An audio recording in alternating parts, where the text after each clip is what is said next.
ครับวันนี้ผมมาในเกมครับในเซิร์ฟชื่อว่าโรงพยาบาลเลย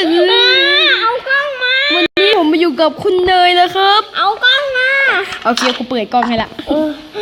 เกือบตายวันนี้เราสองคนจะมาทำอะไรครับมาสำรวจครับคนอยากได้โอเคนะครับตอนนี้ผมกับเนยแหละครับจะมาเล่นในนี้กันนะครับโอเคผมขอไปกันเลยละครับน่ากลัวน่ากลัวจริงคือผมแอบเอาที่รักษามาครับบ้านของงามเด้อเตยแบบทันสมัยในนี้คือมีสวิตช์โอเคค่อยมีสวิตช์ให้ดูเปิดก่อนโอ้ต่อหน้าต่อตาเลยต่อหน้าต่อกากูเดยกูก็เห็นเฮ้ยในนี้มียาอยู่ยาเนี่ยยาอยู่ตรงที่บีมบอกกูพังพานหอยเอาใส่ชักกระบอกให้ฉันเดี๋ยวในนี้มีสวิตช์ในนี้มีสวิตช์นี่เหรอห้อง14ว้าวน่ากลัวว้าวห้อง14ใช่กำลังถ่ายห้อง13บีมวันนี้มันเข้าได้ทุกคนไอ้ของน้องเคนเข้าได้3คิมจะถามหลายดูห้อง14ห้อง14อันนี้เจอแล้วระวังนะป้าโอ้ไม่มีอะไรในกล่องนี้อุ้ยมียาขอยาหน่อยกูจะเปิดอุ้ยในนี้สวิตช์สวิตช์จับไปเลยห้องอะไรอะ STA เขาผมบอกว่า STA บีมสิเข้าบ้านเขาบนไหนป่าเดี๋ยวแล้วเขาใส่ย่ออย่างวะเข้าบ้านเขาบอกเบียมบอกไปอยากเขาเช็คแล้วมาถูกกูจะปลาสโนมาให้ซันยังไงไหมกูรำคาญป้าไม่ต้องลงแบบนี้ก็ได้นี่กูลงแบบนี้เลยนี่คืออีเตี้ยนำมาแค่เขาบอกพอใจเวลาเขามีแนวดีแล้วเตยดิน้ำเน่อยู่นะอุ้ยในนี้มีคนแก่มันบอกว่า SUR นี่ไง SUR ระวังนะไม่มีใช่ไหม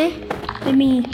โอ้เลือดสาดลงพื้นอุ้ยในนี้มีกล่องในนี้ก็มีเซอร์วิสเหมือนเดิมอันนี้เตียงไอ้บีมอันนี้เตียงข่าวอันนี้เตียงไอ้บีมอันนี้เตียงน้องพิมWhat ผีมาแล้วเราไปอยู่กับเขาไหมตะลุงไม่อยู่ผีมันไม่หลอกกูด้วยนี่คืออะไรเดี๋ยวเอาทำไมผีหรือตะลุงผีออกไปมึงมีขาเดียวออกไปแสดงมันมีขาเดียวอะโจมตีมันหัวร้อนหัวฉันก็ร้อนจริงๆนะฉันขี้หัวร้อนอันนี้คุณเจบอกว่าห้อง6ใช่ว่าเพื่อนโบมีนี่อย่างกันนี้ครบเด็ดเราอยู่สั่งอีเตียนะเพื่อนว่าบอกผิดเพื่อนหันมันเพื่อนหันห้อง10เบิ้งแต่เขาอยากให้เบิ้งบีมเขาเฮ็ดแล้วหรือว่าห้อง12ใช่ตัวแม่งรัวอันนี้ห้อง5ต๊ดบอกแล้วมึงเห็นอุ้ยห้อง6นี้รอด้วยกลัวโอ้ยชิมโดดเอานะป้าไม่มีอุ้ยฉันว่ามีเสียงติดขอใครในนี้มีห้อง10เจอห้อง10ในนี้มีอะไรยานุ่งเขือกเลยไม่มีเลยเขาเขียนว่าห้อง10น่ะอย่าเข้ามาในติดขาดเลยงั้นเราจะติดอยู่ตลอดนี่บายอีกมาทำไมไม่โดดเอาวะแม่ไม่อยากโดดอันนี้มีสวิตช์ห้อง5ผีมาเด้อเดี๋ยวเขาจะบอกเขาจะเอาบุดีอ่ะ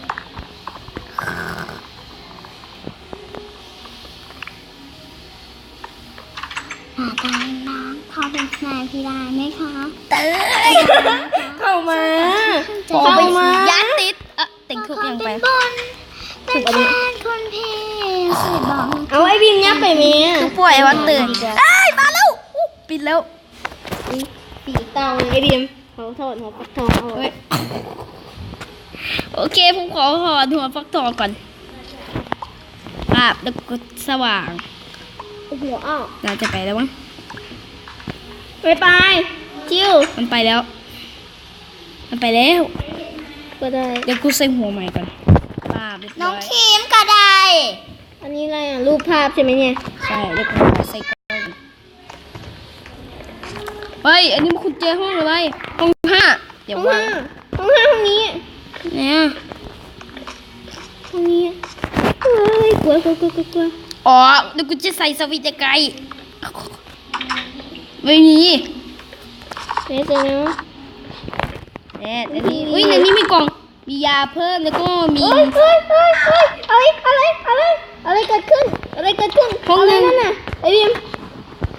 โอ้โหเต็มหน้ากูเลยนะ ดูดิ ปิดประตูยา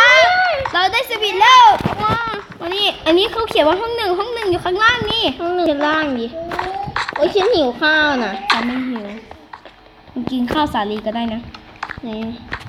ไม่มี ปล่อยหมูมาให้ฉันฆ่า อัน ดิ นี้มีกล่อง ยี่ปล่อยหมูมาให้ฉันฆ่าหน่อย ผมไม่มีครับ นั่นไงกล้องแกนั่นไง มันตาย โอ้ยหิวข้าวอ่ะ เดี๋ยวกล้องอ่ะ มาดูเดี๋ยวหมูนั่งเดี๋ยวหมูนั่ง มาเสกให้ป้าบ ต้องไปไหนหน้ากากเราใส่ขึ้น ใส่แล้ว โอ้ยหิวเพิ่ม เขาหิวเลือดให้เดี๋ยวเขาหิวเลือดให้ป้าบ แต่นั่นดิม นี่จะเข้าจะไปไหนละ ต้องออกทำไมน่าจะเป็นไข่นะไข่ สิ่งต้องออกเข้ามา เอาไข่ก่อนโอ้ยเอาจากข้างเบิ่งไอ้ติ๊กต็อกก่อน ห้องหนึ่งอยู่ไหนวะ 4 2 เนี่ยห้องหนึ่ง เอ้ยเพื่อนดีที่กู เมื่อกี้กูเห็น ABC มันโผล่กูนาเต็มกูเลย เฮ้ยในนี้มีกล่องห้อง3แล้วแกก็ได้กุญแจใช่ไหม เอามาดิ ผมก็มี ของฉันนี่แหละห้องของสั้นก็เป็นห้อง3มีเลือด 3ห้อง3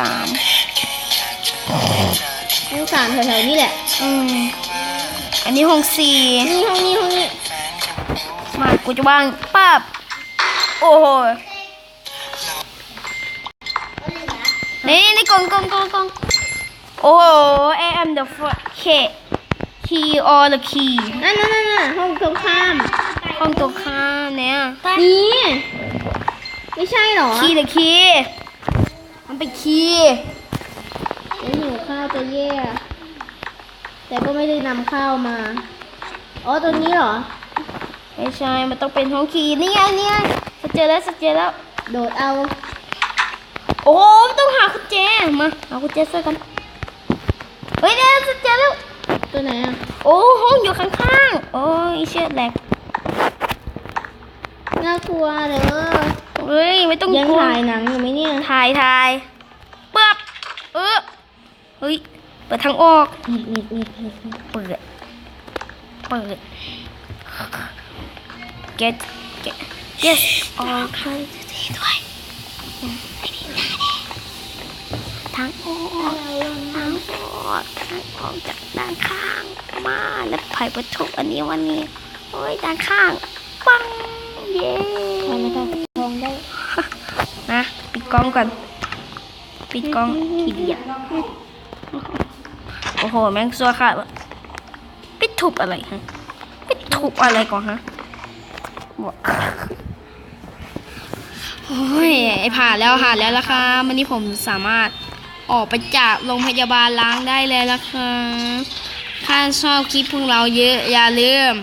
หิวข้าว กดไลค์กดแชร์แล้วก็กดซับสไครต์ให้พวกเรา2 คนด้วยนะคะบ๊ายบาย หิวข้าว